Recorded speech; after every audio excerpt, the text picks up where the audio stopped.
বলে দেখেন, সে মদ খায় না, ফেন্সি খায় এবং বাবার ব্যবসা শুরু করছে আজকে থেকে। পুলিশে ধরছে পর ডাইরেক্ট বলতেছে কি যে আপনাদের থানা যতদিন থাকবে আমি বাবার ব্যবসা ততদিন পর্যন্ত চালিয়ে যাব। এমন মেয়ে তো প্রতিটা ঘরে থাকা উচিত। আপনারা কি বলেন?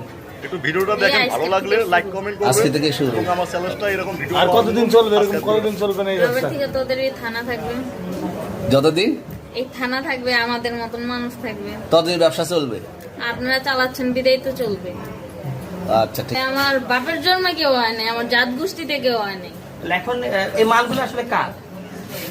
এই যে 40 পিস ইয়াবা এগুলো কার?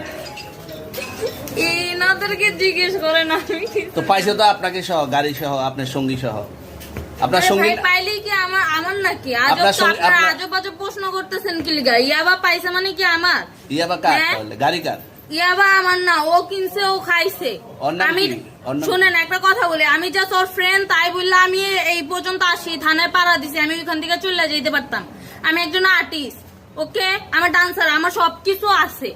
আপনারা কি মনে করতেছেন এতক্ষণ? আপনাদের সাথে আইসা এসে কথা বলতেছে, আপনারা আইসা এসে কথা বলতেছে। ও বাবা খায়, আমি কি দোষ করছি? ভাই আমি মদ খাই, আমার লাইসেন্স আছে, আমার লাইসেন্স করা, আমার বারের লাইসেন্স করা, আমি মদ খাই। ও মদ খান, হ্যাঁ। বারবার করা আর আছে।